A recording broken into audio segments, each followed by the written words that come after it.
planetary destinations like Mars. In fact, earlier today, the team completed a successful static fire of our Super Heavy Booster 9, an exciting step towards our next Starship flight test. But you have to learn to walk before you can run, or should I say fly. And our learning started with Dragon, designed from the beginning to transport both people and cargo to space. The Dragon hanging from the ceiling behind us was initially flown to certify SpaceX for cargo missions to the space station.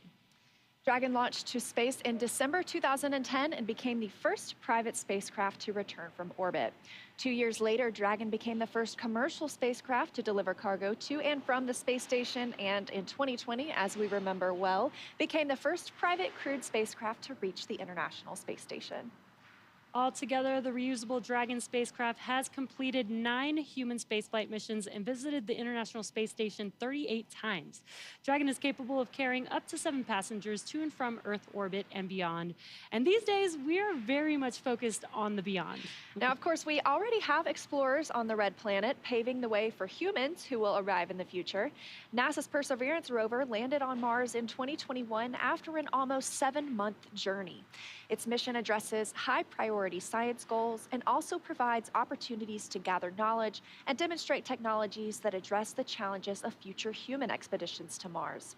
These include testing a method for producing oxygen from the Martian atmosphere, identifying other resources such as subsurface water, improving landing techniques, and characterizing weather, dust, and other potential environmental conditions that could affect future astronauts living and working on Mars. Now, of course, Perseverance also brought along another passenger named Ingenuity. This is the first helicopter ever flown on Mars. There's Ingenuity being deployed from Perseverance and those historic flights that we've seen so far. When the time comes for human explorers, they'll have to take everything with them for a surface mission. Building bases or even cities on Mars will require huge amounts of cargo and eventually crew. So we're designing Starship from the beginning to carry hundreds of tons of cargo into space and be able to be refueled in orbit. Before Mars, Starship will play a key role in the exploration of the moon. SpaceX is providing the lunar lander, which will return astronauts to the lunar surface for the first time in 50 years under NASA's Artemis missions. With the ability to deliver cargo and people to the lunar surface, we'll be ready to help humanity build a sustainable presence on the moon and learn how to live off-world before the next step to Mars. Today, however, we are going a little closer to home, and the work we're doing on the space station also paves the way to Mars, but it takes place in low Earth orbit. As Courtney mentioned, the area includes any spacecraft that orbits at or less than 1,200 miles from our home planet. That's pretty close in comparison to our moon, which is almost 240,000 miles away and is referred to as deep space. Deep space missions like future missions to Mars will challenge us like no spaceflight journey has before when we start looking to send humans millions of miles away from home. Long-duration missions on the space station, just like Crew-7, directly inform how we'll plan to support the first humans bound for the Red Planet on missions that could last months or even years. So we really look forward to those human missions to Mars. And right now we're paving the way with today's exciting mission, plus through Artemis launches to the moon. For now, I'll send it back to Daryl and Jessica at KSC. Thank you very much, Leah and Jesse. And to keep our astronauts safe while on missions to the moon and Mars, NASA is working to understand the long-term effects of living in space. Earlier, NASA's Jasmine Hopkins caught up with NASA's Chief Deputy Science Officer for our Human Research Program. One of the investigations launching on Crew-7 is nicknamed CIPHER, and it will study the physiological and psychological changes in up to 30 astronauts. Joining us now to talk more about it is Kristen Faub from Johnson Space Center. So Kristen, tell me about your title and the 14 different investigations that make up CIPHER. Yes, I am the Deputy Chief Scientist at the Human Research Program, and 14 research studies, all wrapped into one research complement called CIPHER. What we want to do is study the impact of microgravity on bone, exercise, vision, behavioral health, and not only as individual elements, but how they all interconnect together. And not only do we want to study that, but we also want to understand the impact duration has on the human body and microgravity. This is going to be really important information for us for the Artemis missions and for Mars. Right, Kristen, and on that note, we have been studying in low Earth orbit for over 20 years now. So how is CIPHER adding into that? Yes, 20 years, and we've learned a lot about the changes that happens in the human body in space. Plus, we also have learned a lot about the twin study that happened a few years back. So Cypher is just a build on top of all of that knowledge that we've gained so far, plus all of the technology that we have today and data analysis. It's a great time to start Cypher. It really is. And after the launch of Crew-7, how soon can we expect to get the data back from Cypher? Well, once we start getting data, we'll start processing it, and then when we start to understand some of these observations and findings over hopefully these 30 crew, it's going to take time because 30 crew, it's going to be a lot of information. But once we start to find some interesting observations, we'll let you know. Absolutely. It will be well worth the wait. Thank you so much for being here tonight, Kristen. It's my pleasure. Back to you. All right, thank you, Jasmine and Kristen. We're going to turn it over now to Hawthorne, California, and check in with our team at SpaceX headquarters for an update on the launch progression. How are we doing? Thanks, Daryl. I'm Ronnie Foreman, a commercial sales manager here at SpaceX. We are coming up on just about 46 minutes until launch, and our teams are carefully moving through the process to liftoff. A lot of preparations have brought us to this point today, including a dry dress rehearsal and static fire earlier this week. For those of you following along, you'll also know that we stood down from yesterday's launch attempt for additional data reviews. But for now, all systems are looking good for launch. So next up, our launch director will check in with the team for readiness, both for prop load and for launch. The 7 SpaceX responsible engineers, often called REs, indicate that they are go by voting electronically. The launch director will also check in with the Dragon mission director, or MD, on the nets, and NASA launch manager to make sure that they are ready to move forward as well. And as Jesse mentioned earlier, the Falcon and Dragon launch teams, as well as key NASA launch members, are in the Launch and Landing Control Center at Hangar X in Florida. On screen, you have that incredible view of the Dragon spacecraft with the crew access arm still in the service position. The crew right now is on board Dragon, waiting to get the green light to stow the crew arm for launch and arm the launch escape system. Great shot of our astronauts there. Once the launch director gives the go-ahead, we should get a good view of the access arm as it swings away from the capsule. The range continues to be go for launch, monitoring the clearance area surrounding our launch pad, as well as the air and sea space along the flight corridor. And at Kennedy Space Center, weather is looking good for launch. If you're joining us on the ground in Florida, you know it's just about 82 degrees outside with light ground winds. Overall, we are looking good for launch in just about 45 minutes with a 5% chance of weather violation.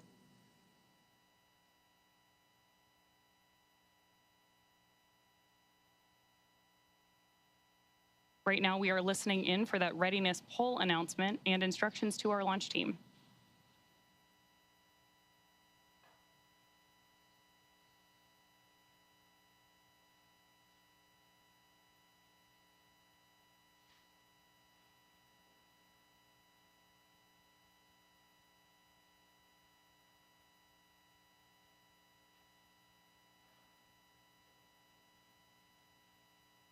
Again, this poll is going to be the go or no go to move forward with propellant loading for today.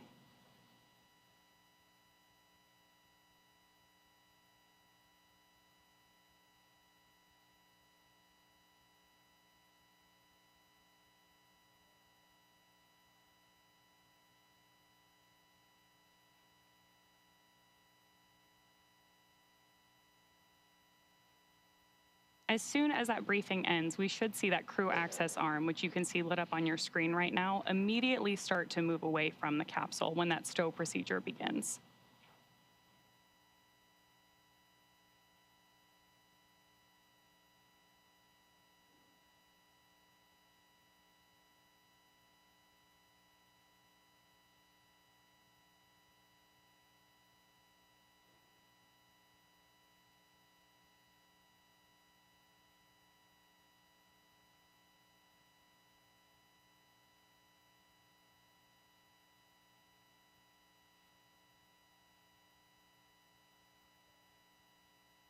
Coming up on just 43 minutes to launch.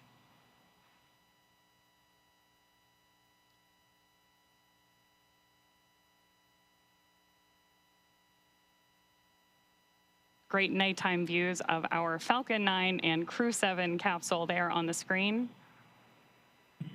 SpaceX Dragon. Go ahead, Dragon.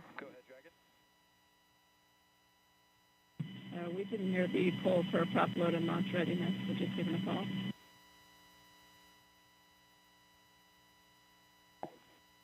And sorry, Dragon, I just missed the last of your sentence there. Can you please repeat? Yeah, from Dragon, we just polling is hear complete. the call for The prop joint NASA and SpaceX teams have pulled go for LES arm, propellant load, and launch. For all operators in MCCX and Hangar X, both control rooms go into lockdown at T-minus 45 minutes and will remain in that state until the launchscape system is disarmed. All operators are to remain at their console, maintain a sterile cockpit until MD confirms successful disarming the launchscape system following orbit insertion or propellant offload in the event of a scrub. For non-urgent no-go conditions, brief the CE or LD and they will approve aborting the countdown. For urgent issues affecting the safety of the operation, operators shall call hold on the countdown net. Launch control will abort the launch audio sequence immediately and proceed into launch abort. At T-minus 10 seconds, launch control will be hands-off and relying on automated abort criteria for the remainder of the count. Operators advise the launch director whether structural breakup or fires imminent or occurring per Dragon manual escape flight rules. Launch control at this time, you may proceed with arming the crew arm for movement. Copy, proceeding to arm crew arm for movement. And with that, we are moving forward toward launch. Propellant loading will begin in just over 5 minutes, but in the meantime, let's check back in with Daryl and Jessica. All right, thank you very much, Ronnie. Crew access arm retraction started. We now have crew access arm retraction. So if you look in your screen, you can see there the crew access arm moving away from the Dragon. Another great shot of it there, articulating away. It takes about 90 seconds to 2 minutes to move away, and this is a critical milestone, Jessica, as that arm moves away, because now that means if the astronauts needed to get off that rocket for whatever reason, they could either bring the arm back quickly, and it can move, as I understand it, a lot faster than it's moving now in the case of an emergency egress, or they would move forward and arm the launch escape system. That hasn't been armed yet. So this is the moving and stowing of the crew access arm so that we can clear that away from the rocket and get ready to lift off.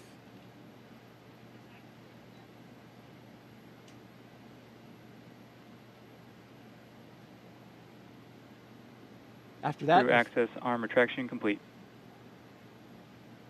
We're now waiting to hear that Dragon is go for section 7, closing the visors and arming Dragon, the launch SpaceX, escape system. You are go for section 6, close visors and arm launch escape system.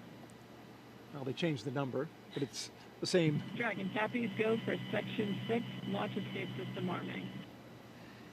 Same milestone. I hear from previous crews that this system arms the very loud thump, so they can actually hear that on board. Which makes sense. You've got those engines, those Super Dracos, which are Dragon visors closed, arming launch escape system. right there next to their heads, right? You know, Copy, those, your go. Right, and sounds like that was Jasmine saying she was ready to arm, and that command can be sent from either the ground or the crew, and the crew is sending that command now to arm that system. And that launch escape system is, of course, the system that will propel us away from the rocket, the crew capsule itself with the crew inside, in the event of any type of emergency with the rocket. And that is, of course, a system that we hope to never use, but it consists of 8 Super Draco thrusters on this Dragon vehicle that are used only for this abort.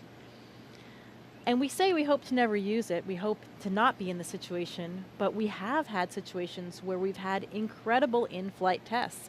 Unintentional, for example, there was the launch abort for the Soyuz for Nick Hague's first launch in 2018. Pretty exciting event, dynamic time, but something that showed us how robust these systems are. It performed nominally and carried Nick Hague and Alexei Ovchinin back to safety. Verified armed.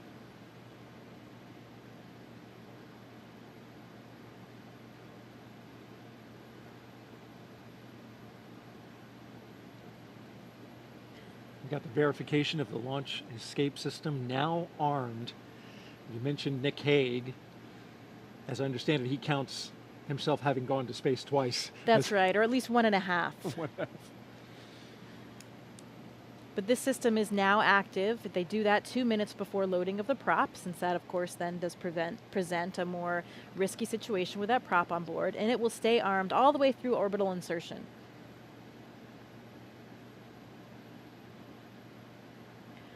I've also been told by previous Dragon crews that you can hear the system of valves opening and actually even the flow of the fuel itself as it comes on board.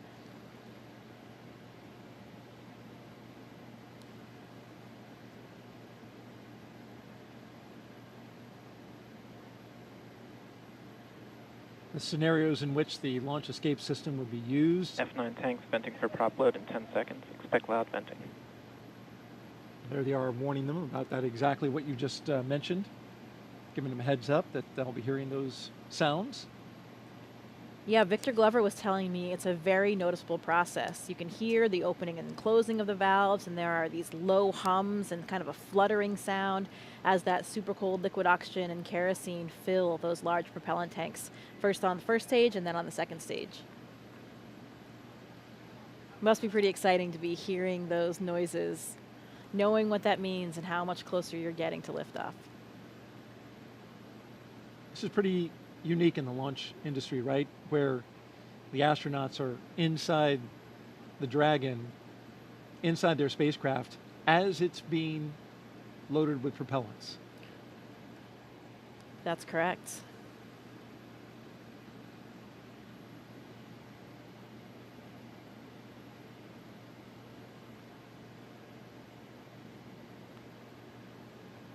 That launch escape system you're talking about,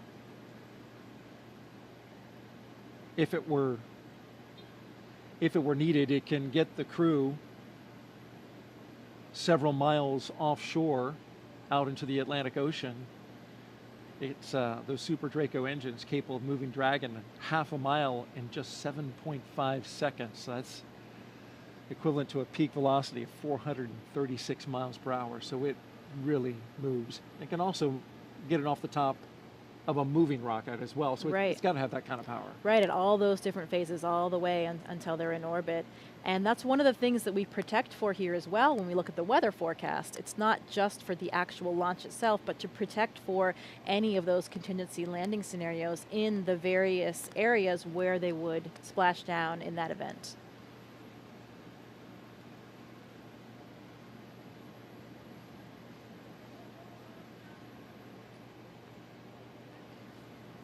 Propellant load has started.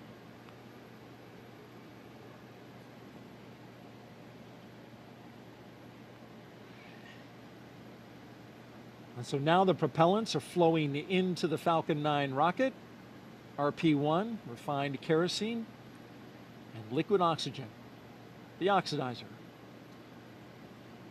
That part we can see externally because as the liquid oxygen levels rise inside the Falcon 9, it is of course super chilled liquid oxygen, highly densified, and it will super chill the skin as well of the rocket, and it'll condense the air around it. And there's been well over 200 Falcon 9 launches, so if you've seen one before, you're familiar with the sight. The rocket condensing that air, that warm, humid Florida air, which we have been enjoying this evening, at least with a light breeze. That's right. I think it's cooler than Houston anyway, so I'm enjoying my time here. Good, good. All right, for another update, let's send it out to Hawthorne, California, an update from SpaceX. Thanks, Daryl and Jessica. Now, before we send them to space, let's get to know our Crew-7 astronauts a little better. We'll start off with none other than the commander herself, NASA astronaut Jasmine McBelly, making her debut spaceflight. My name is Jasmine McBelly. I'm the commander of NASA's SpaceX Crew-7 mission to the International Space Station. Baldwin, New York is where I grew up. I always loved team sports from a really young age because you rely on one another, and that's something that I think is really important to know going forward in your career. I joined the Marine Corps. Sure, I wanted to fly jets, I thought you had to be a jet pilot to become an astronaut. I actually went to watch STS-116 launch while I was waiting to start flight school, and Sunny Williams happened to be on that flight. I realized she was a Navy helicopter pilot, and from that point on, I went full steam ahead. All four of us are so proud to represent what is possible when we come together. Ultimately, everything we do is to benefit the Earth.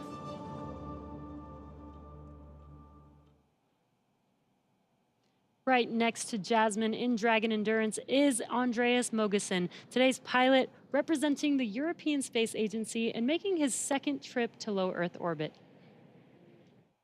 My name's Andreas Mogensen, and I'm the pilot of NASA's SpaceX Crew-7 mission to the International Space Station. I was born in Copenhagen, Denmark.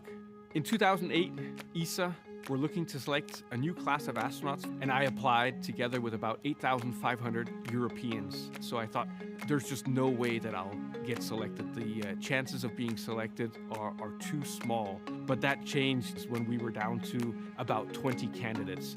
My first mission to the International Space Station was on a short 10-day mission. I had to hit the ground running as soon as I arrived on board, and as soon as I landed back on the Earth, I knew that I wanted to go back to the space station. I'm especially proud of the fact that our Crew-7 mission has 4 different astronauts from 4 different countries and 4 different agencies.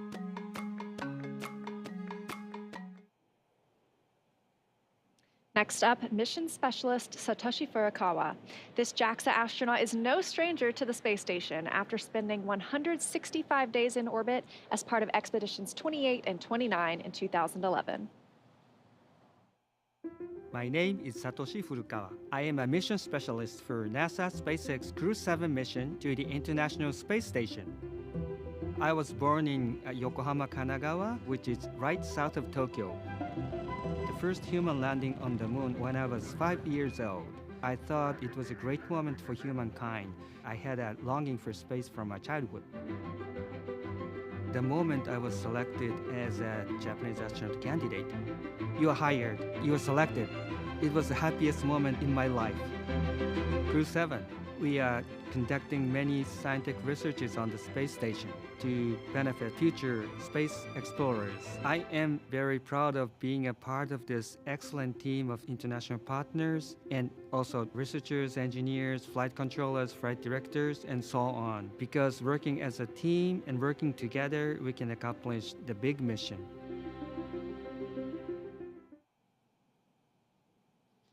Rounding out our fully international crew is Roscosmos cosmonaut Konstantin Borisov.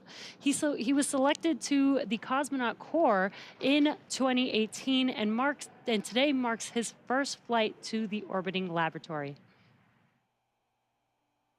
My name is Konstantin Borisov, and I'm a mission specialist for NASA's SpaceX Crew-7 mission to the International Space Station.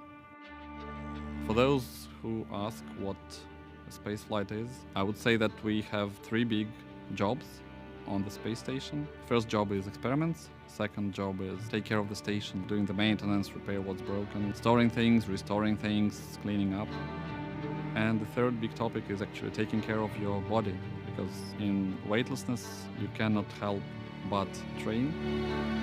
I think many people don't understand that technology advancement which we have had during the last 50 years mainly comes from space exploration. People get very comfortable with using their phone and have very fast computers, and space motivates us to create those advancements. I want to take part in it, and I want to put my small stone into this pavement which leads us to the new asteroids, to the new planets, and to the new systems.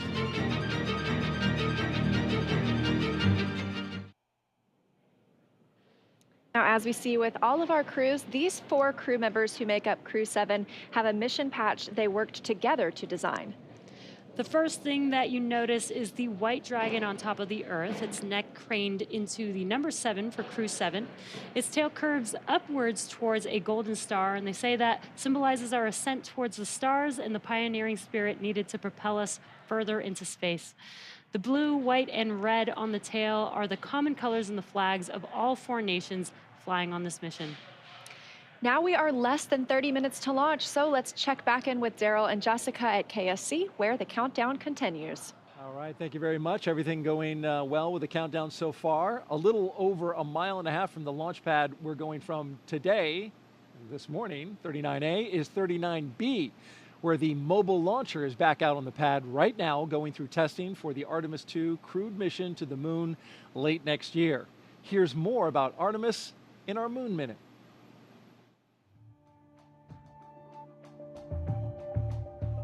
For the first time, Artemis II astronauts got an up-close look at the Orion spacecraft that will fly them around the moon. Astronauts Reed Wiseman, Victor Glover, Christina Cook, and Jeremy Hansen visited Orion at the Kennedy Space Center in Florida. And it looks amazing. Their handiwork is gorgeous. I'm ready to take it for a spin. Until launch day arrives, the crew is training at the Johnson Space Center in Texas. They use the Neutral Buoyancy Lab, a giant pool, to practice safely getting out of a floating mock-up of Orion. And it's not an easy task. Navy divers in rafts will harness and hoist the astronauts into the air by helicopter, where they will be taken to a nearby Navy vessel. Back at Kennedy, we got a look at the brand new Artemis crew transportation vehicles. So the first 9 miles of the journey to the moon starts in these crew transport vehicles. On launch day, these fully electric, zero-emission vehicles by Canoe Technologies will reunite the Artemis II astronauts with Orion at Launch Complex 39B. NASA's powerful moon rocket, the Space Launch System, and Orion will carry them on the rest of the 250,000-mile journey to the moon. And that's your Artemis Moon Minute. And for Artemis updates, there's a QR code on the bottom left of your screen, right there, actually bottom right. You can visit, you can use your cell phone to scan it, or you can visit the website at nasa.gov/Artemis2. Earlier this evening, our own NASA's Jasmine Hopkins caught up with NASA Administrator Bill Nelson, who is here watching the launch from SpaceX's firing room. Administrator Nelson, today marks a first for NASA, the first time in a single launch that each astronaut represents a different space agency. So we have NASA, ESA, JAXA, and Roscosmos. What do you make of this diverse crew? Well, it's a sign of our times. We are an international program. For example, we're going back to the moon in order to go to Mars. It's going to be an international mission that will launch with an international crew. So too, tonight's launch is entirely an international crew, save for the commander, Jasmine, an American astronaut. And so here we go. Now, isn't it interesting that what space does in our NASA program, it unifies us. It brings people together. And this is so true with what we're seeing tonight. Right, and Administrator, you recently visited South America, and later on this year you're planning to visit India as well. Why is it so important for NASA to foster these international partnerships? They are delighted, indeed, eager to learn more about NASA and to partner with NASA. And so that's what we find when we go to another country. It's usually the president that wants to see us. And for example, in this South American trip, we talked to the president of Brazil and Colombia about what NASA can provide in the way of information from our satellites to help them protect the Amazon rainforest from being destroyed, which is a high agenda item for those countries. Indeed, it's a high agenda item for the entire world. I'm going to India. India is one that we want to have a close relationship with. We've already been doing things such as science experiments with India. We've got a major science program going that will be Earth observing with India next January.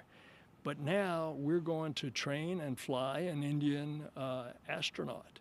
So it is happening as we speak, and the United States has been the beneficiary of it. Absolutely. Administrator Nelson, thank you so much. Back to you.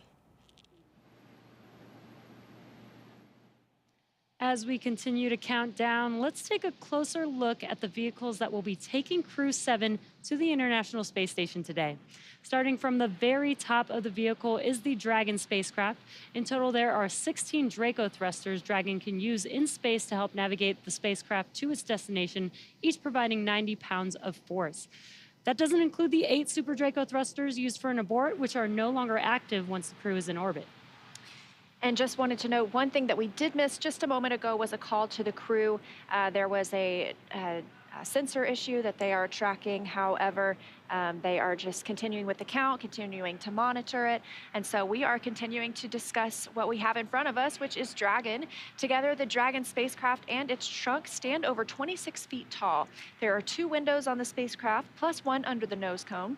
The nose cone opens shortly after launch to expose the forward bulkhead thrusters and docking mechanism that will connect with the space station. Dragon's trunk holds solar cells, which power Dragon while it's in free flight. The trunk can also carry unpressurized cargo, and on some cargo resupply missions, we use Dragon's trunk to deliver the new solar arrays that are being installed on the space station.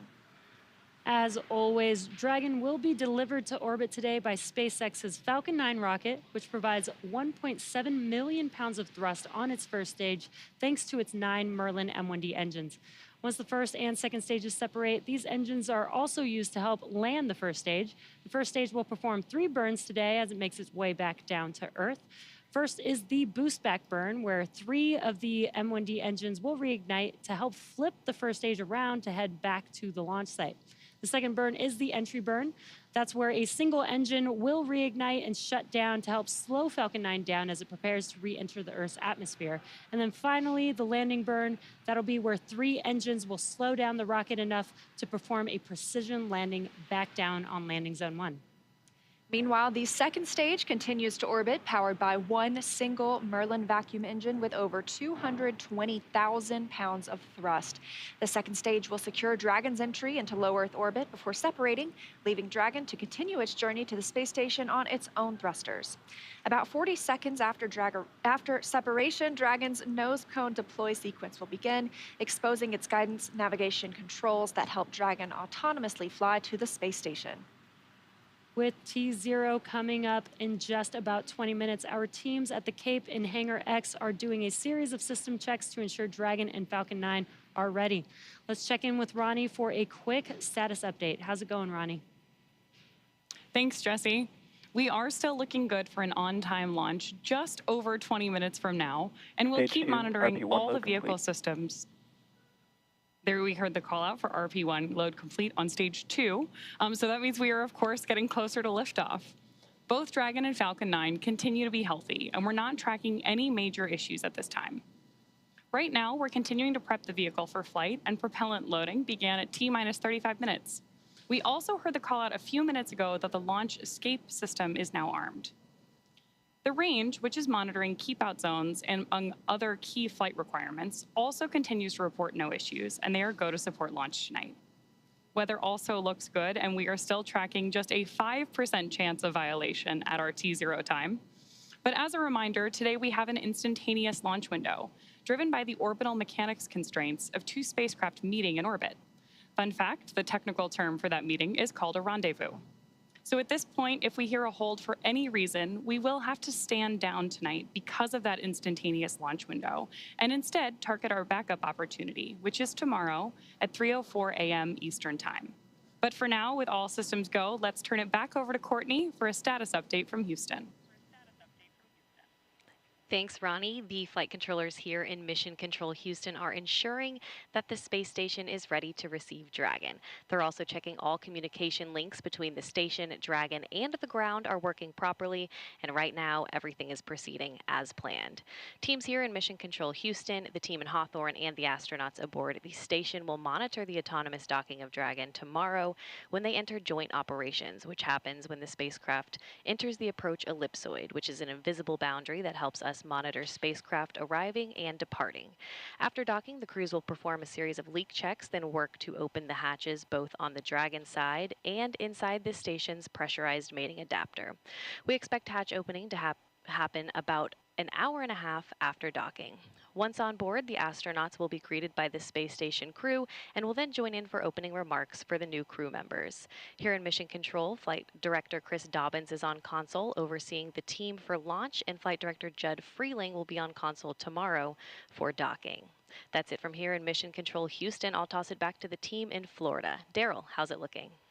All right, thank you very much, Courtney. And if you just joined us, T-minus 17 minutes and counting from the 7th astronaut rotation mission to the International Space Station under NASA's Commercial Crew program. Commander Jasmine Mogbelli, pilot Andreas Mogensen, or Andy Mogensen, and mission specialist Satoshi Furukawa and Konstantin Borisov are strapped into their seats inside the Dragon Endurance. They're at the top of the rocket. Falcon 9 rocket fueling.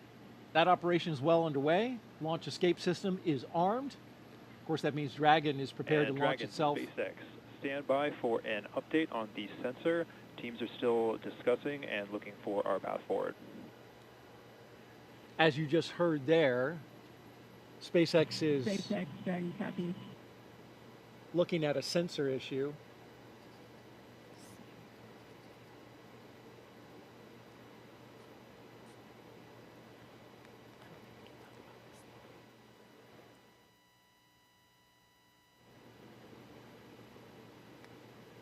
And so trying to determine if the sensor is giving good data, good reading, or if... Startup stage 2, locks loading. If they're looking at something else, of course, we'll keep close tabs on that. In the meantime, propellant load continues. I think sometimes you have hits on sensors for other reasons. We want to make sure that we are getting an accurate reading of what's happening with the system they're looking at. Probably trying to decide if it's a real signal or if it's a hit from some other reason.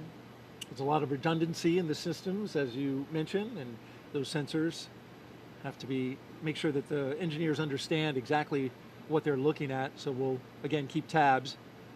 In the meantime, here's a little bit about Crew-7. Lieutenant Colonel Jasmine Mogbelli, a military helicopter test pilot. There she is. She hails from Long Island, New York. She's a mother to 2 twin girls, and she is the mission commander. This is pilot Andy Mogensen's second trip to space station. His first was as the flight engineer for the ESA IRIS mission in 2015. Mission specialist Satoshi Furukawa's interest in space began when he was 5 years old and he saw the Apollo 11 moon landing on TV. And mission specialist Konstantin Borisov was selected to be a cosmonaut in 2018, and this will be his first trip to space.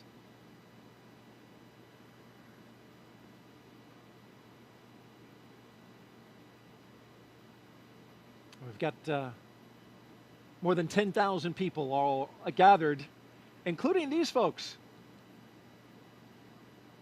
Some special students. Those kids are, I should call them kids, they're students, right? College students. They're part of the First Nations launch, and they're giving us a big wave from the Banana Creek viewing location. They're from the University of Washington, University of Colorado, and Queen's University. They're visiting as part of NASA's First Nations launch, an Artemis Student Challenge, where they design, build, and launch their own high-powered rockets. And those students that you saw there in the stands, they were the grand prize winners. So welcome and enjoy the launch. T-minus 14 minutes and counting. Awaiting Crew-7 are 7 crew members at their destination at the International Space Station. I caught up with 3 of them as they were zipping around the Earth. Hey, Daryl, good morning. Well, good morning to you, Frank, Stephen, and Woody. Okay, minutes away from liftoff. You're inside the spacecraft. What's it like? The rocket is a living, breathing machine. We fuel the Falcon 9 rocket on the pad while the crew is on board. I expected that my heart would be racing, but actually it was just so much like training that I felt quite calm. Well, I'm sure calm will give way to excitement, right, when Crew-7 comes aboard. What do you think that'll be like? More than anything, it's your friends coming up to station, right? And so you get to hug and greet your friends that you haven't seen for several months. And it's always just a really fun reunion. You know, they're coming on board. They're going to live on board. It's really exciting to greet them as new friends and crewmates. Well, those new friends and crewmates, will you have any advice for them when they come on board, like things to do, things not to do? The awesome thing is that we have an amazing ground team that catches all of it and keeps us honest and keeps us out of trouble. And so you can just kind of relax and enjoy it and just allow yourself to take it in, because it really is a pretty special experience. Really enjoy your time up here with the people, with the environment, and with the opportunity to work up here and look at the Earth. It's really amazing. Just really enjoy it. All right, speaking of enjoyment, do you have a fun way to confirm that you're in space, something you can do?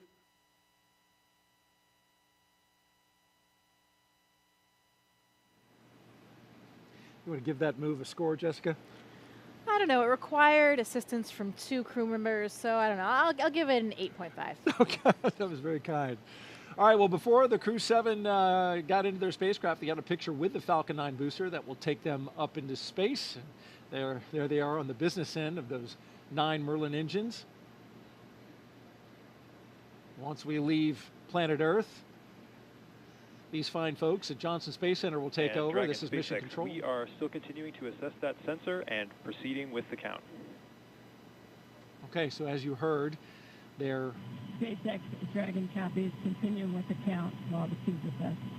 still working the sensor, but at the same time continuing to load the propellants on board Falcon.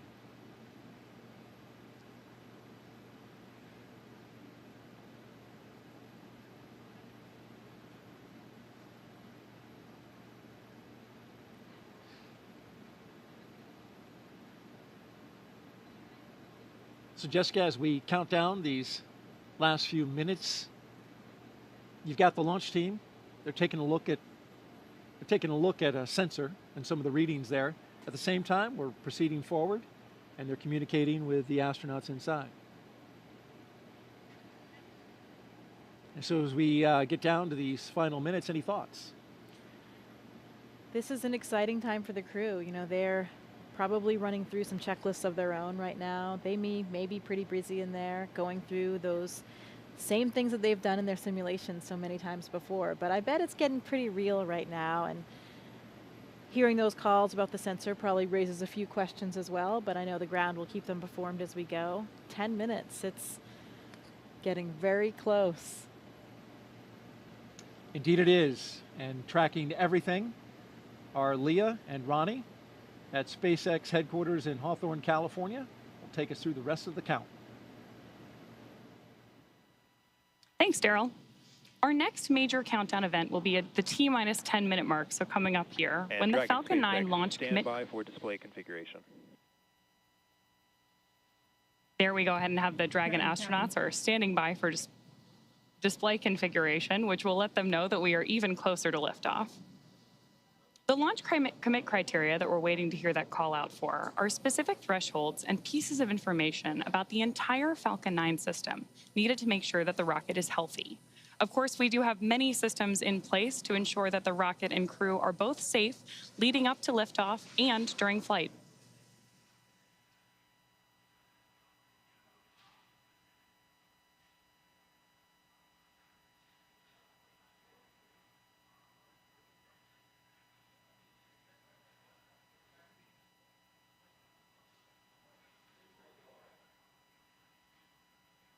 Coming up on 9 minutes until liftoff today, which is also about the same amount of time it takes to get to orbit, a 9-minute ride.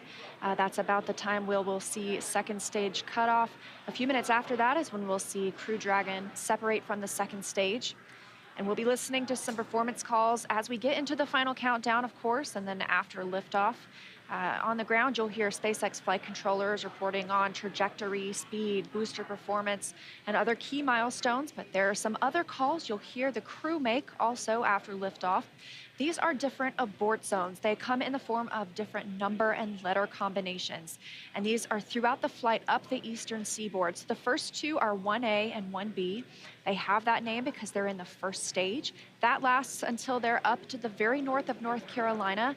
And the next are 2A through 2E. Those come into play when the second stage is powering Dragon. That takes us from the top of North Carolina all the way to the tip of Newfoundland in the northern Atlantic.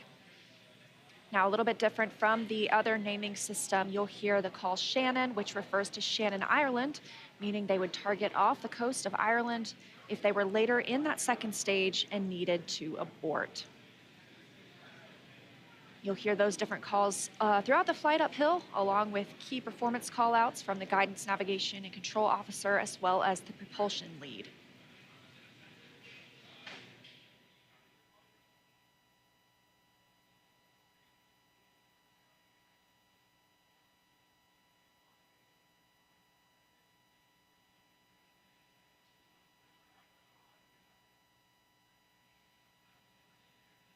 One of the next callouts that we're listening for is the announcement that Stage 1 engine chill has started.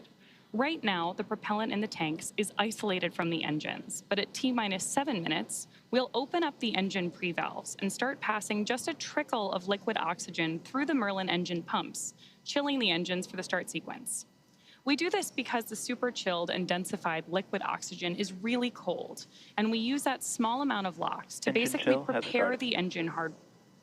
There's the call out for engine chill. So now we're basically preparing that engine hardware to flow all of the LOX and propellant into it during flight.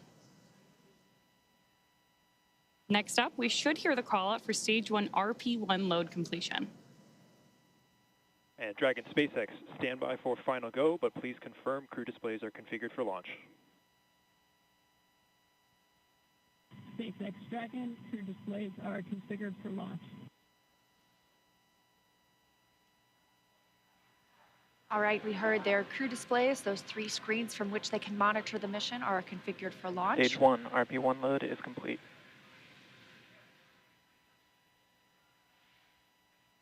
And confirmation that RP1, the densified kerosene or the rocket fuel that propels the crew into orbit, loading is complete on the first stage. We did hear the second stage was completed a short time ago as well. Now T-minus 6 minutes until launch. We are still loading liquid oxygen on the first and second stages. This is the oxidizer we need to combine with the densified kerosene that just finished loading. Coming up, we will hear the call for Dragon to configure for terminal count and then transition to internal power at about 5 minutes until launch. Then we'll hear the propellant tanks on Falcon 9 are getting ready to pressurize, adding some additional rigidity and structural support as we get ready for the strong back to retract.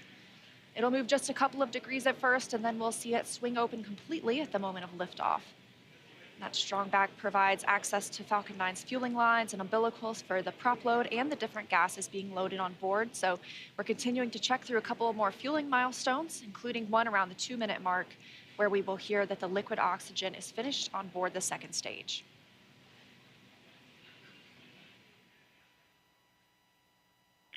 Dragon is configured for terminal count, and Dragon's on internal power. Falcon tanks are pressurizing for strong back recheck.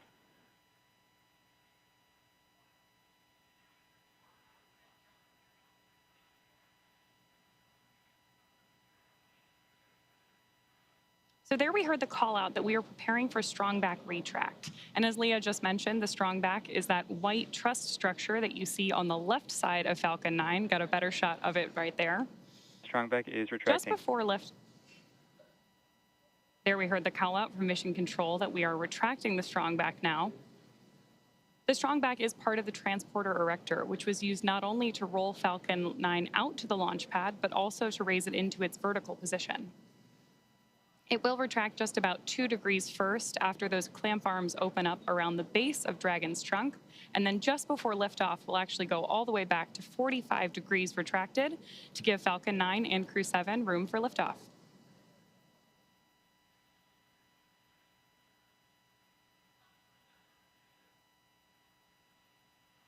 Now under 4 minutes until launch. Next up, we're looking for the first stage liquid oxygen loading to finish at T-minus 3 minutes. You're starting to see some white clouds on your screen. That is vapor, it's normal. We'll continue to see that build up as we get closer to launch. Obviously, this liquid oxygen that we're loading is super chilled, so a little bit of that will boil off in the hot Florida air.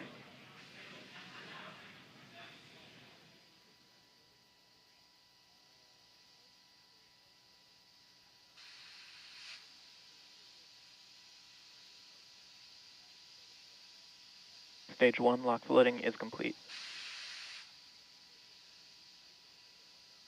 Great view of Crew-7 there inside of the Dragon spacecraft, awaiting liftoff just under 3 minutes from now.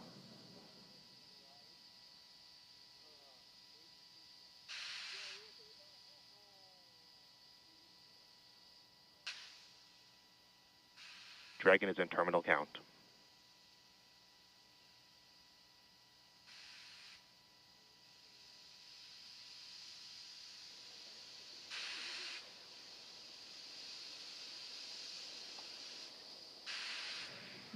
Now about 2 minutes and 30 seconds until launch.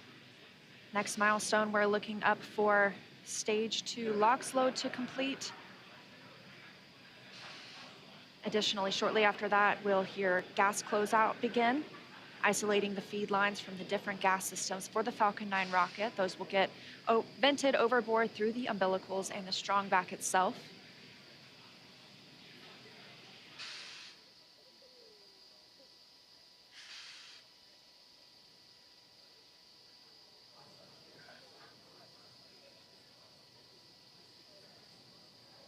Stage 2 LOX loading is complete.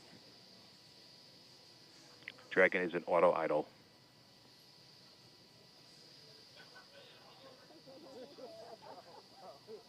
Confirmation that stage 2 LOX load is complete.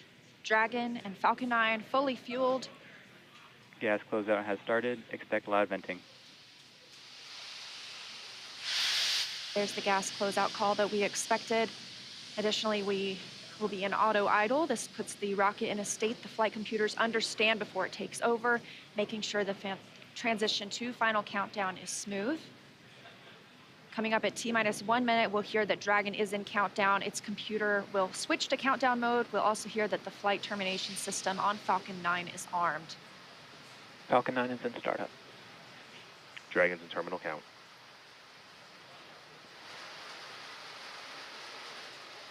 Dragon's flight computer in countdown and configured for launch, and the flight termination system now armed. Less than a minute until liftoff today. Dragon, SpaceX, this flight termination go for system. launch.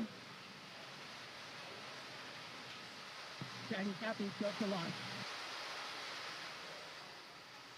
You heard it, Crew-7 getting the go for launch, just T-minus 30 30 seconds seconds away for an on-time launch. At the time of liftoff today, the space station will be flying 260 miles over southeastern Iraq. T-minus 15.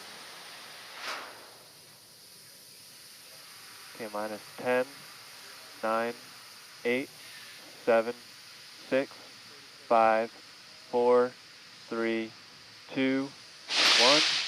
Engine full power. And liftoff. Go Falcon, go Dragon, go Crew-7. Endurance ascends, an international Copy, crew 1 destined Alpha. for the International Space Station. Stage 1 That's propulsion is 1.7 nominal. million.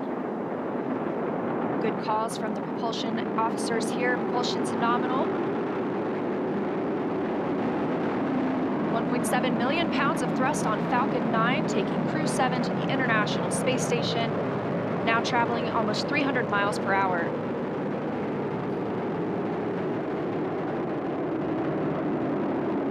Nominal power and telemetry. We are just about T Stage plus 1 throttle 45 down. seconds into the 7th rotational crew mission on board Dragon and Falcon 9. And right now the vehicle is throttling down to help us pass through the period of maximum dynamic pressure.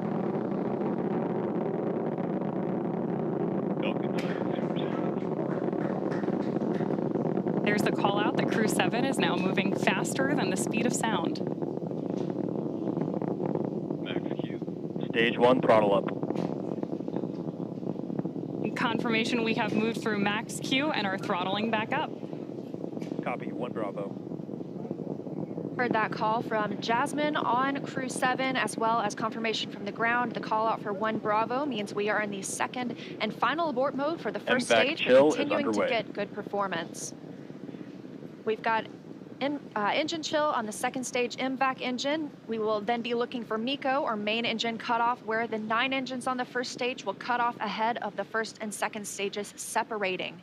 Then the single Merlin vacuum engine on the second stage will ignite.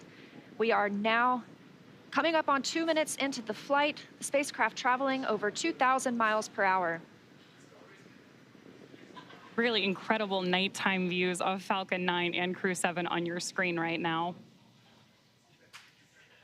So as Leah just mentioned, we are keeping an eye on a couple of critical flight milestones coming up back to back here. Stage 1 throttle Those are down. going to be MECO, so main engine cutoff now that we're throttling down stage 1, followed by stage separation and second stage ignition. Main engine cutoff. Stage separation confirmed. Copy, 2 Alpha. MVAC ignition.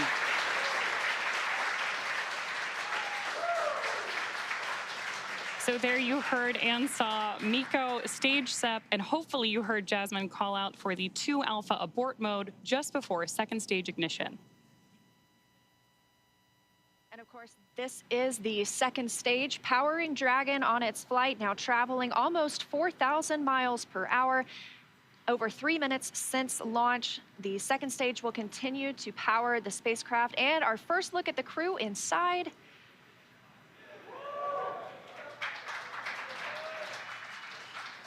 We'll be standing by for SECO. That's the next major milestone for this second stage engine. That comes shortly before 9 minutes into the flight, so we've still got some time on this engine. So right now, while Crew-7 makes its way to orbit, our first stage booster is making its way back to land. So you may hear the call-outs here on the net shortly that we are in the middle of our boost back burn.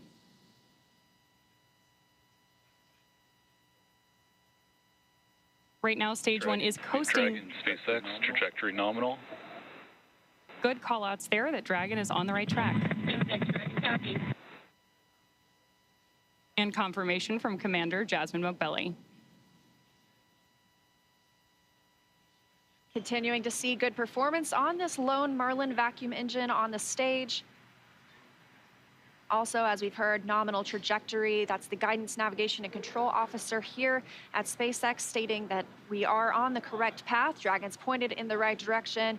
The second stage continues firing until, like we mentioned, second stage engine cutoff at about 8 minutes and 50 seconds into the flight.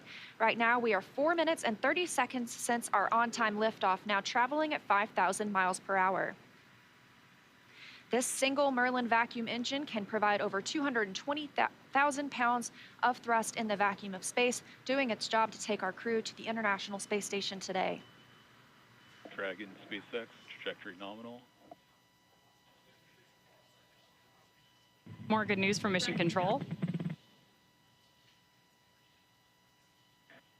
Acquisition of signal, Bermuda. So with that Bermuda call out, we actually know that the ground station transmitting this flight data back to us is coming from Bermuda.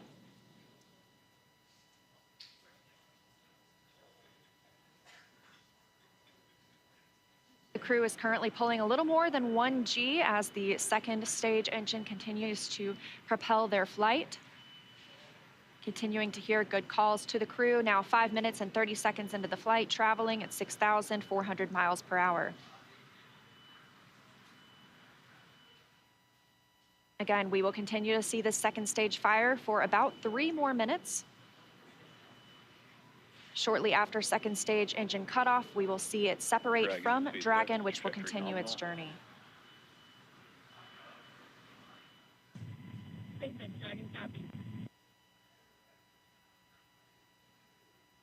Now at this point in the flight, we are just about 15 seconds away from stage 1 entry burn start. At this point, the center engine on Falcon 9 will be lit for just about 10 seconds to help us slow the vehicle down as it re-enters the Earth's atmosphere. That's not the only thing helping us on re-entry, though. The first stage sees high drag on re-entry, which scrubs roughly 70% of the velocity by the time the landing burn begins, which you just had great views of on the left-hand side of your screen. Florida Space Coast beginning to come into view in the background. All while Crew-7, of course, on the right-hand side of your screen, lit up by that MVAC engine, continues on its way to orbit.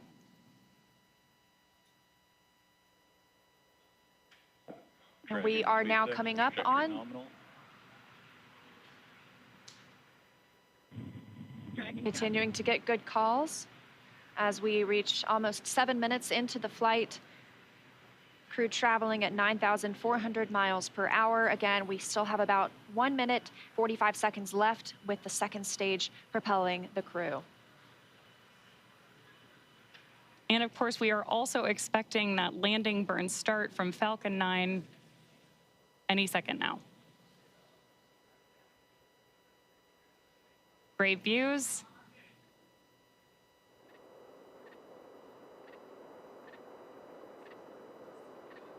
Stage 2 FTS saved.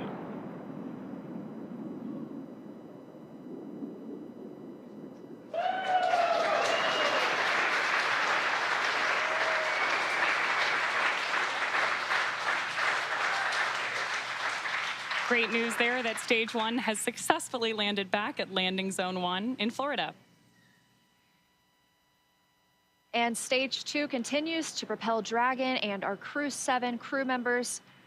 We now are coming up on SECO, second stage engine cutoff. Again, looking at that about 8 minutes and 50 seconds into the flight. Everything continues as planned today, now traveling over 13,000 miles per hour. Again, we're looking for eventually a good orbital insertion at which we'll be traveling.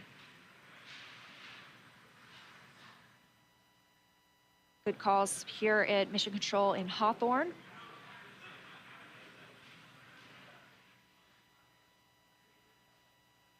And we are standing by for second stage engine cutoff. Copy, Shannon. Heard that call for Shannon. That is the call out for Shannon, Ireland, the final abort zone.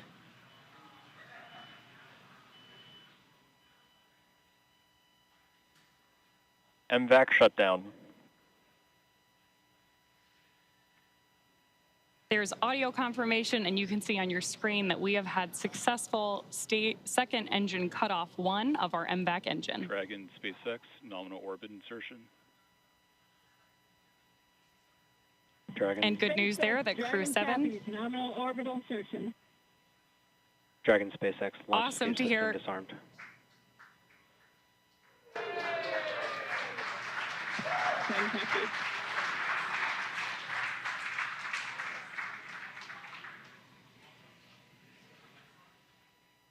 That's the first look at the crew, now in microgravity, confirmation of a good Earth orbit insertion.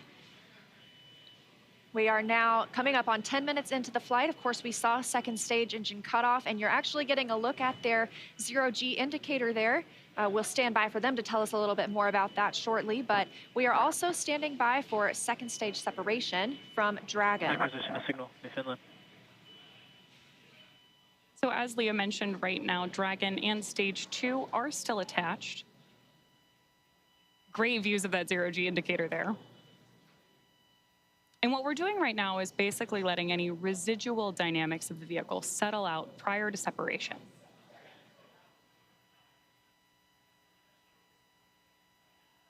We are expecting that separation event in probably about 90 seconds. Crew looks like they're having a great time up in space, too. And as we stand by for that separation, shortly thereafter, we'll be looking for the nose cone to begin deploying. That command will be sent, and we'll see it open shortly after. We'll need the nose cone to open to expose those forward bulkhead thrusters, as well as the docking mechanism with which they will use to link up with the International Space Station. After their ride, it's almost 30 hours long.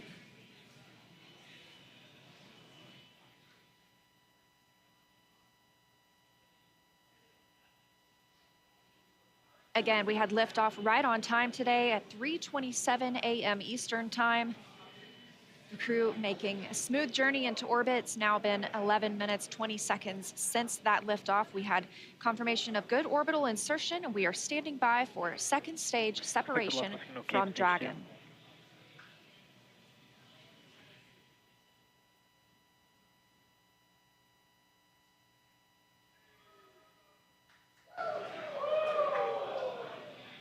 Great views of mission control here in Hawthorne, California.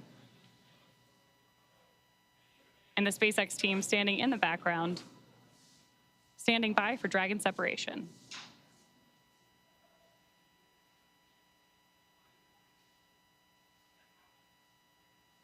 Of course, you also have continued telemetry readouts from Dragon and Stage 2 in the bottom left-hand corner of your screen.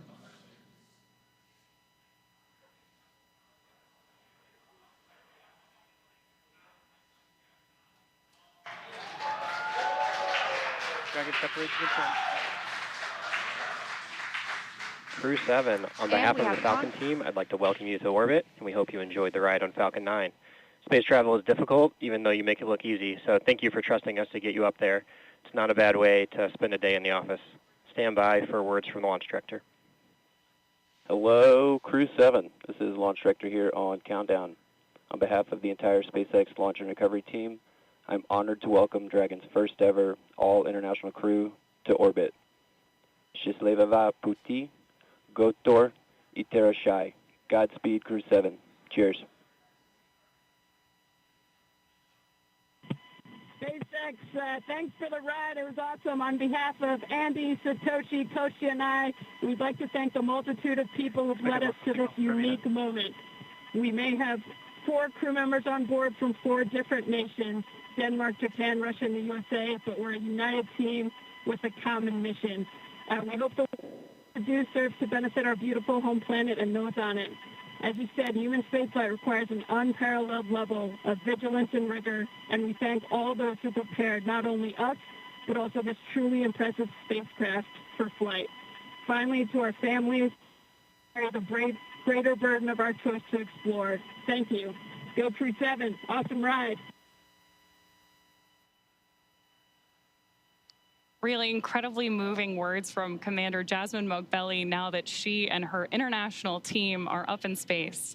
That is going to end our coverage from Hawthorne until we pick back up with our docking coverage, like Leah mentioned, just about 30 hours from now. But for now, I'm going to hand it back over to Daryl and Jessica at Kennedy Space Center to wrap up our launch coverage tonight. All right, thank you very much, and great job. And Jessica, what a launch. It was spectacular. Like we said, those night launches are something to see. You see all those bright lights. You see those little nitrogen pulses when that first stage is coming back down. Spectacular. Phenomenal roar, the thunder, you could feel it in your chest. And then, of course, the booster came back and landed, and that was some extra pop. Pretty impressive all around. Sights, sounds, and even those feelings. That's new, of course, to Crew, to NASA Crew, is bringing the booster back. NASA decided they have a lot of prop margin, propellant that is, and so they burn the first stage a little less and the second stage a little more. It allows them to bring the first stage back and back to land, which is good to see. And so you saw the zero-G indicator floating around. Tell us what it was. I did. Well, that, Daryl, was a 3-toed sloth. Important distinction, not a 2-toed sloth. Oh, really? Yeah, so apparently this is one of Andy's kids' favorite animals. And as a family, they were even fortunate enough to see one in the wild in Costa Rica last Christmas when they were on vacation. So it was all kind of fate leading up to this, I think. How about that? This is Andy Mogensen. Andy Mogensen, the pilot. That's correct. That's right. And I guess his family calls him the slowest person in the world. So another reason why this 3-toed sloth had such meaning for all of them. Well, that actual sloth in the capsule looked like it was moving slow as well, but he's got an excuse. You know, we have a saying in space, and it's often true. Yeah. Slow is smooth, smooth is fast.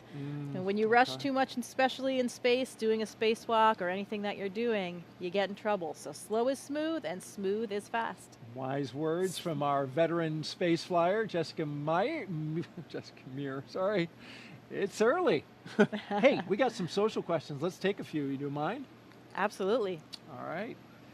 Well, let's look on our screen here, and here we've got one that says, come Sunday morning. Beautiful shot right there, though, of the spacecraft looking out the back. Boy, that is high-resolution image. Come Sunday morning, Earth Eastern Time, what are the first few tasks the crew will do, and how will they best acclimate and get dialed into their mission? Well, when we wake up in the morning on board the space station, we open up our computer and we have a plan that lays out our entire schedule for the day, whether it's scientific experiments, hardware, maintenance, whatever it is that you need to get done. I know what this crew will be doing. One of the first things they do, of course, is a safety briefing. So we want to make sure that they have all of the information they need in case they had any kind of situation on the space station where maybe they needed an emergency breathing mask or a fire extinguisher, anything like that. Safety first at NASA, and that's the first thing that we do when you arrive on board the space station as well. The veteran crew that is up there will take them through that, show them where everything is, talk through some of the main messages, and then they'll have a longer session, usually the next day or later that week. They'll get into their crew quarters. Usually your crewmates will do a favor for you and unpack some of your things so you don't have to do all that when you get there. You arrive to your crew quarters and already have some of the things that you need out, maybe even some pictures from home. When I arrived, my crewmates had really taken great care of me. They had decorated my crew quarters. Oh. I had pictures of my friends and family. Everything was all laid out, and that really made it a nice, smooth transition, because those first few moments in space, especially when you've never been there before as a rookie, you're not quite that graceful yet. You know, you don't have your space wings quite yet, and you're getting used to just moving around and being in that three-dimensional microgravity environment. And so you're talking about, you know, getting used to the environment up there, and having a little something from home is important too. You took up a flight kit. These astronauts all have a flight kit. You, in fact, brought a few things that you took up into space. What were a couple of the more meaningful ones that you took? I did. You know, we often pictures of family and friends, like we've talked about before, or things that represent places we've been and worked. I brought up a picture of my wedding photo of my parents. Unfortunately, my father had passed away before I went to space, so I wanted to have a piece of him up there with me. I brought up some things to represent other things along the way. My home state of Maine. I had a university flag with me from my undergraduate university. Yeah. Sometimes we bring up presents for each other because we're up there for birthdays or holidays. Drew Morgan, my crewmate, brought us these harmonicas.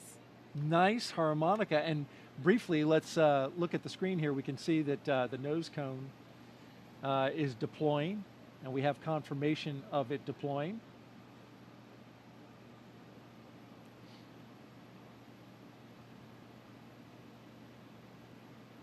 Beautiful shot there. Of course, the nose cone has to deploy in order for Dragon to connect up to the International Space Station. And once this clears out of the way, it is quite a view. Depending on where Earth is in relation.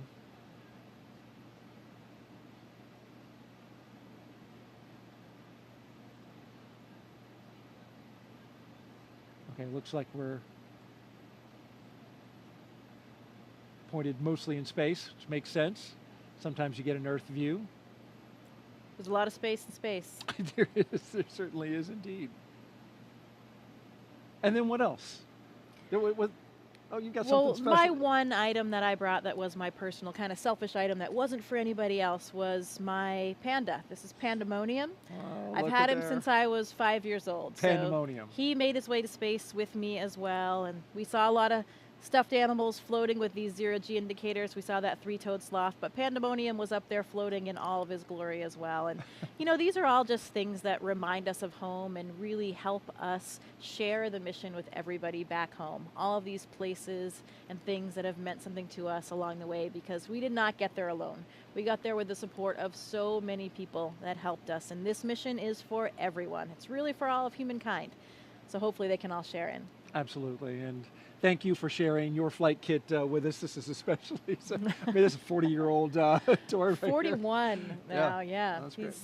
been around the block. He just said he wants to go back to space. He does want to go, but we all want to go back to space. So Okay. hopefully he'll have another opportunity. We just got confirmation that nose cone is fully deployed. And so Dragon is on its way to the International Space Station. Now, a member of Crew-7 will kick off a major study that will give us a comprehensive look at how the human body is affected by time and space. Let's bring in now NASA's Jasmine Hopkins for more. As we saw this morning, the Commercial Crew program launches astronauts from American soil, and this enables NASA's human research on the International Space Station. Joining us now to talk more about that is Kurt Costello, ISS Chief Program Scientist. Thank you for joining us, Kurt. Thanks, Jasmine. It's great to be here this morning. We are glad to have you here. So how does the Commercial Crew program better enable NASA's human research? So the Commercial Crew program has enabled us to launch again from U.S. soil. And what that means is a lot of our sensitive science that needs to be loaded within the last few hours before we launch can now be quickly transported from our labs here at KSC to the vehicle on the launch pad. So this enables us a late load capability that allows us to get our samples, critical samples, onto the vehicles. And the Commercial Crew program has also enabled us to launch more frequently and regularly. So a lot of our sensitive investigations that need specific timing for when we get those samples to the space station and then back down are enabled by that program. That is great, Kurt. And can you tell us a little bit more about the new human research investigation going to be part of Crew-7? Sure. I think you're referring to CIPHER, and CIPHER is not just one investigation, but 14 in one. And what it is really setting out to do is to help us understand whether we have risks from my wife. to humans being in space I'm for always longer than 6 the last to leave the house whenever we're going anywhere. Personally, I think it's with good reason.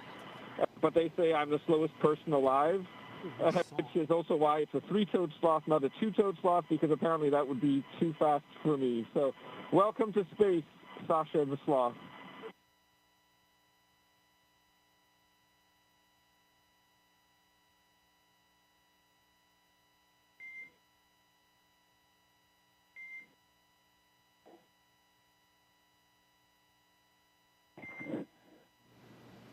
And Dragon, we appreciate the introduction to your zero-G indicator and noting that that is probably officially now the fastest sloth ever.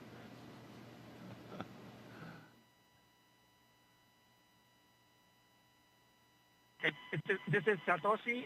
It's nice to be in space, and I'm very glad to see happy faces. 日本の皆さん、国際宇宙ステーションへ、再びして着実に仕事をしてきます。 Yes, I'm very excited. First of all, a few words in Russian, then in English. Всем большое спасибо, огромное восхищение тем, как мы прокатились на ракете, мы в космосе. Невероятно. Полет в космос — это результат действий скоординированных тысяч людей, которые работают в разных странах. Всем большое спасибо. Роскосмос, НАСА, ESA, JAXA, SpaceX. Моим друзьям и семье большое спасибо. Thank you very much for all your hard work.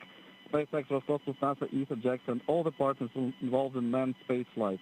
That's a proud example of how much we can achieve working together in harmony. Let's continue. Cool. Thanks a lot to everyone, to my family as well. Thanks.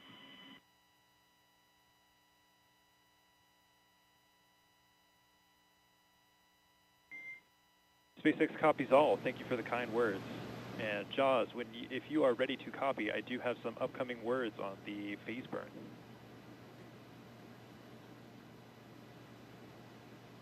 Expect a loss of signal. Good, Haley.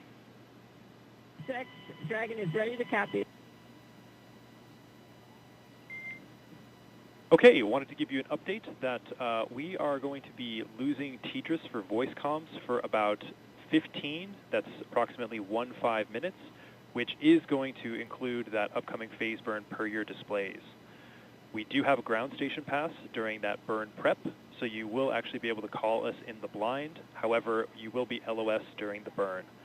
There's no concerns, but we'll pick you back up at 0819 Zulu, which will be right after the burn, and we'll confirm that burn performance. How copy? SpaceX Dragon copies all. We'll lose you on TDRS for the phase burn, but we can make calls via the ground station in the blind, and we'll catch you on the backside at 0819. Good readback.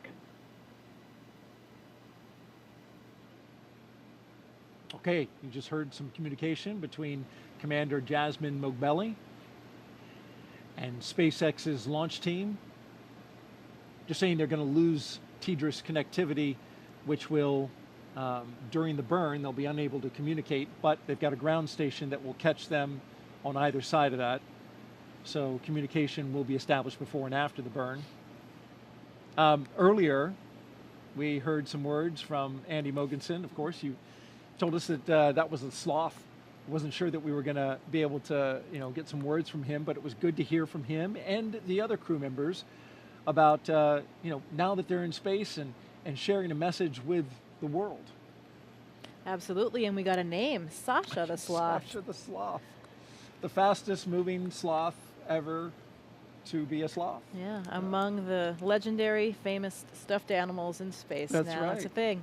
Joins the long list of them. And so Jasmine, Andreas, Satoshi, and Konstantin are on course to arrive at the International Space Station around 8:39 Eastern Time tomorrow. NASA TV, well, we will be wrapping up our coverage, but you can follow along with Crew-7's entire ride to the station and hear real-time audio from that space to ground, which we were listening to just then, on our mission audio stream on YouTube. Make sure you look for the link on our NASA social media accounts and in the description of the NASA YouTube launch broadcast. And though our coverage here at Kennedy Space Center is concluding, Crew-7's mission has only just begun. They'll get to the International Space Station in about 30 hours. It's going to be a long ride. But then they'll be able to meet and join, I should say, Crew-7 to Crew-6, and that'll be quite a ceremony. Absolutely. These first missions, these first moments in space are absolutely unforgettable. I'll never forget that. Feeling weightlessness for the first time. You're still strapped in your seat, but everything starts lifting up, your arms, your pencils, anything that was on the floor, the zero-G indicator, everything. And I remember looking across at my crewmate, just sharing those moments and those smiles. I know how happy that crew is right now. I am so excited for them and their mission. It will take a little while, 30 hours, like you said, to get to space station, but they are in space right now, and I know they're enjoying every minute. Congratulations, Crew-7. We are so excited for you. This is going to be an incredible mission on the International Space Station. Great words, Jessica. Appreciate those. And Crew-6 will be coming back down in about a week. They'll have a roughly 5-day handover, and then they'll return. Next up for us is our post-launch news conference scheduled at 5 a.m. Eastern Time on NASA TV. And of course, we'll have live joint coverage of docking and the Crew-7 welcome ceremony starting tomorrow at 6:45 a.m. Eastern Time on NASA TV, as well as SpaceX's YouTube channel. You can find mission updates on X, at NASA, at SpaceX, and on the web at nasa.gov, including, again, the link to that mission audio stream if you want to stick around with Crew-7 and be with them on their entire journey. Well, before we sign off from Kennedy, I want to thank Jessica Meir for being here on the launch broadcast and sharing your incredible experiences and all your insight, answering the questions, bringing pandemonium and showing them off. Thank you so much. We really appreciate having an astronaut, and especially you today on Crew-7 to share this with us. Well, it is absolutely my pleasure. Any good day when a rocket ignites is a great day for astronauts all around the planet. So we wouldn't miss out on it for the world. Very happy to be here and excited to share this moment with all of you. Thanks so much. And a huge thanks as well to all of our guests for joining us today, but most importantly, thank all of you for watching. For everyone here at NASA and SpaceX, have a great morning and keep looking up. We leave you now with a look back at highlights from suit up to liftoff. So we've got Crew-7, and they are doing their suit checkouts. And here they come, the astronauts walking down the hallway at astronaut crew quarters. And here they come, Crew-7, taking their first steps outside before their journey to space. Here they go, doors are closing. This begins the drive across NASA's Kennedy Space Center to Launch Pad 39A. And there's Jasmine Mogbelli, the commander, and Andreas Mogensen, our pilot. There go our pilot and commander carefully getting in. And here come our mission specialists, Konstantin Borisov, and on the right, Satoshi Furukawa. Technicians working to close that side hatch. 1, engine full power, and liftoff. Go Falcon, go Dragon, go Crew-7. Endurance ascends, an international crew destined for the International Space Station. Stage 1 That's propulsion is 1.7 nominal. million. Good calls from the propulsion officers here. Propulsion's nominal.